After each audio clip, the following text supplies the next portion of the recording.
এই আয়াতুল কুরসি যারা প্রতি ফরজ নামাজের পর পাঠ করে তাকে আল্লাহ রাব্বুল আলামিন 3টা নিয়ামত দুনিয়ার জমিনে দান করে।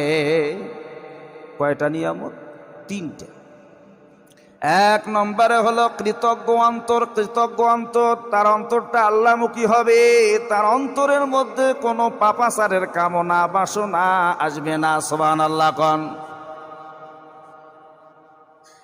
হঠাৎ দাঁড়িয়ে আছেন, রাস্তা দিয়ে একটা খুব সুন্দরী যুবতী বেপরদা হয়ে চলে গেল, মনে মনে একটা পাপাচারের কামনা বাসনা অন্তরের মধ্যে আসতে পারে। শুধু এক্ষেত্রেই নয়, চুরি করার, অন্যায় করার এইরকম একটা মনে মনে কামনা বাসনা আসতে পারে।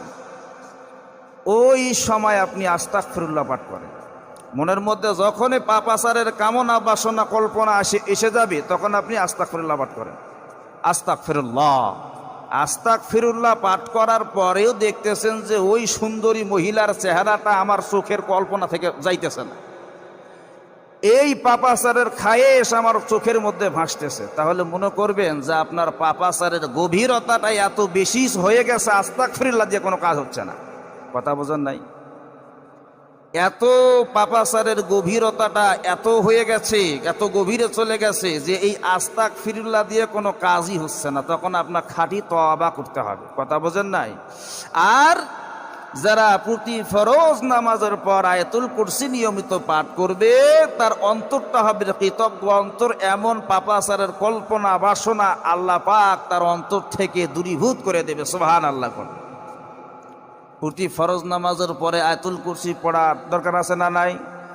প্রত্যেক ফরজ নামাজের পর আল্লাহু আকবার বলে নামাজ শুরু করলেন, আল্লাহু আকবার বলে নামাজ শেষ, আসসালামু আলাইকুম রহমতুল্লাহ, আসসালামু আলাইকুম রহমতুল্লাহ পাঠ করার পরেই আপনি আল্লাহু আকবার ধ্বনি দিয়ে আয়াতুল কুরসি আরম্ভ করে দিবেন। তারপরে সুবহানাল্লাহ 33 বার, আল্লাহু আকবার 33 বার, এরপরে আলহামদুলিল্লাহ 33 বার, আল্লাহু আকবার 34 বার, 10 বারেরও হাদিস আছে।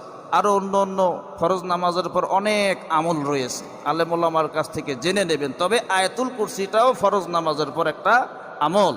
এই আয়াতুল কুরসির আমল করলে 1 নম্বরে আল্লাহ রাব্বুল আলামিন যেই নিয়ামতটা দুনিয়ার মধ্যে দান করবে সেটা হলো মানুষের অন্তরটা হবে কৃতজ্ঞ অন্তর, আল্লাহমুখী অন্তর হয়ে যাবে।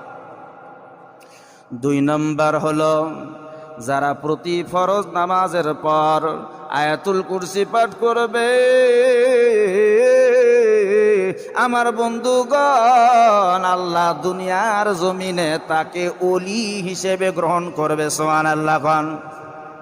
3 নম্বরে হলো প্রতি ফরজ নামাজ